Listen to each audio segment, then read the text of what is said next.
Good afternoon, good evening, whatever it is, wherever you are. This is John Paul Rai, and I am coming to you from Tokyo, Japan. Today, it is my pleasure to play you a clip that Carbonite Chat sent me. This clip was originally for a MadTalkTV collaboration, and the question that was posed is, what does Star Wars mean to you? Carbonite Chat phrased it slightly differently. He phrased it as, why I love Star Wars, which I'm absolutely fine with. It's essentially the same thing in my opinion. Carbonite Chat was one of the people that I really wanted to hear from when I started doing collaborations with other YouTubers, and I'm really happy he sent this clip in, so I'm not going to talk too much right now. Let's just get to his clip. What's up, my fellow scruffy looking nerf herders? This is the Carbonite Chat. Now, I've been asked to explain why I love Star Wars, and this is quite a hard thing to accomplish, specifically in the 5 minutes that I've been asked to do it in. See, I grew up on Star Wars. I wasn't a kid who grew up on comics or superheroes. I largely just played sports. It's all I did, except for one thing. And that one thing was Star Wars. Every day between school and practice, I burned through all those VHS tapes. I loved it all. I had no specific favorite characters as a kid. I was just entrenched in the galaxy far, far away.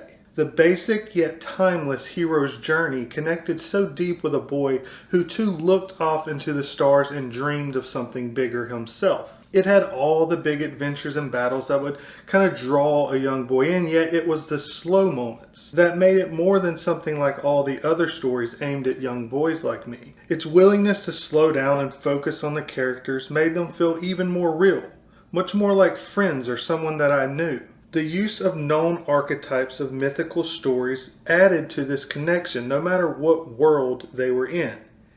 This led to even the smallest adventures being incredibly thrilling as well as scary. This focus on the characters meant less explanation of the world we're in, or the surroundings that we see, or even the politics of the war that we're thrust into. This just made the galaxy far, far away so much more real.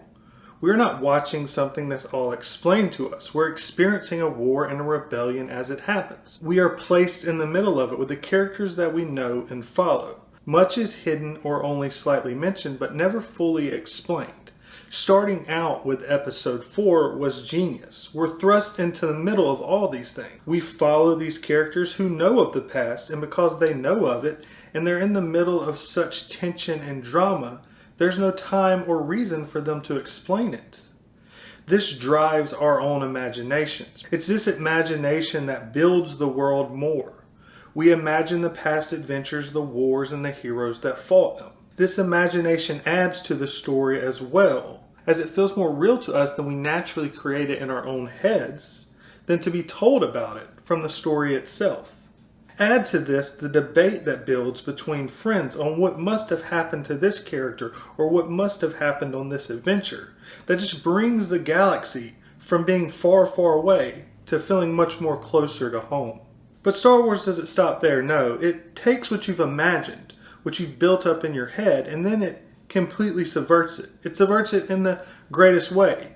It shows you that what you thought and imagined from this galaxy far, far away, the answers that you thought, well, they weren't wild enough. They weren't crazy enough. You needed to expand even further. Anything was possible. The heroes and warriors of past adventures that you imagined, the big, strong men that would destroy anyone and beat anyone, like all the other stories we've seen before, we're now left meeting a small, old, unassuming green monster.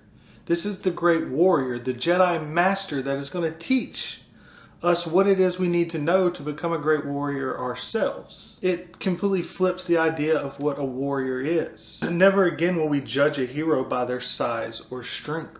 For what matters most is the size of their belief and the strength of their will. And of course there was that great pilot and hero of the past, the father of the character that we followed from the beginning. We find out that he's actually this evil villain that we've been running from, hiding from, hoping to destroy, forever changing our ideas of what a villain could be. All of this, from the first time you hear the 20th Century Fox, to the silence of the words a long time ago in a galaxy far, far away, to the blast of John Williams' score, the word Star Wars flying across the screen, your life is forever changed.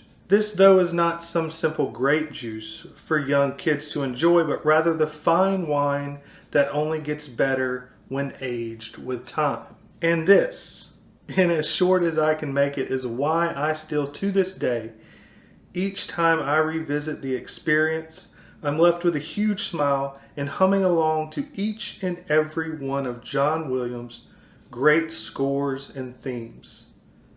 And this is why I always have and always will love Star Wars. Thank you. And never forget, you nerf herders, I love you. Alright, another big thank you to Carbonite Chat for sending me that clip and also for letting me use it on my personal channel here. I just want to touch upon a few things he said that really connected with me. One of the things he said was he grew up with Star Wars specifically. He was into sports, but, you know, aside from that, it was Star Wars. And although when I grew up, I was into other things, Star Wars was by far in the front. You know, I had like G.I. Joe and Thundercats and He-Man and whatever else, but Star Wars was by far in the front, and I consider that the thing I grew up with also, you know, among all the other things I did. The other great point that Carbonite Chat makes is about Yoda, and people don't really think about this, is that back way in the 70s, all the movies had like these huge action stars, maybe like Flash Gordon and Rambo types and things like that, and commando types and karate guys. But now you see this like little green guy, and he's not like kicking ass physically, but he's got all these philosophies, and he could wave his hand and do things, and it was just such an innovative change from what was out at the time. So that was just a great thing he said there too.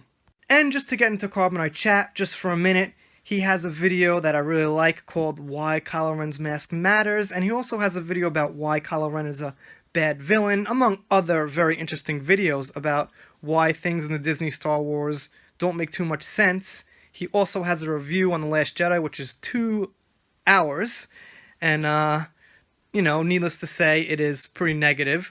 So if you guys haven't checked out his channel, please do so. He just has a way of speaking intellectually and really thinking out his arguments, which is one of the things that attracted me to his channel in the first place. And that's about all I got for you guys.